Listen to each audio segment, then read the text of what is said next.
आप कहानी 404 का अभिशाप पार्ट 3 सुन रहे हैं।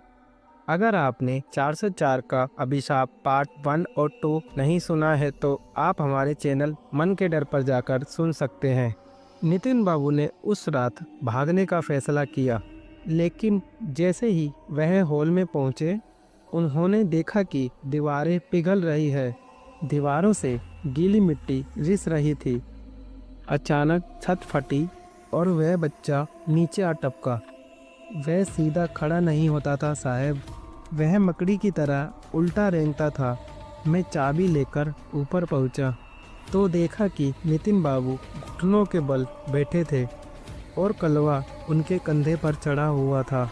कलवे ने अपनी मिट्टी जैसी उंगलियां नितिन बाबू की आंखों में डाल दी थी। वह रो रहे थे, गिड़गिड़ा रहे थे, पर कलवा नहीं रुका।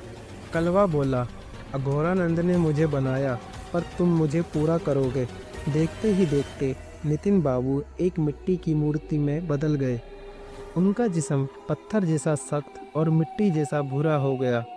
अगले दिन पुलिस को वहाँ कोई नहीं मिला, सिर्फ नितिन बाबू के कपड़े पड़े हुए थे और फर्श पर ढेर सारी गीली मिट्टी बिखरी थी।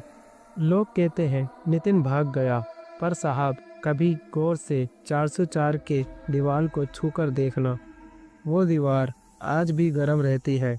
अघोरानंद की वो काली विरासत अब 404 में बस गई। मैं यहाँ खड़ा होकर देख रहा हूँ कि आपके हाथ में वही चाबी है।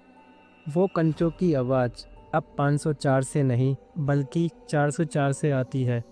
और सुनिए, वो अब और नीचे उतर रहा है।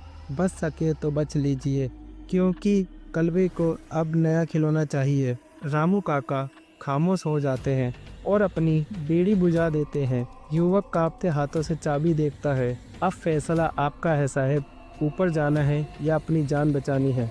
अगर आपको इसी टाइप की हॉरर स्टोरी शॉर्ट्स में सुननी है तो आप हमारे चैनल को सब्सक्राइब कर सकते हैं।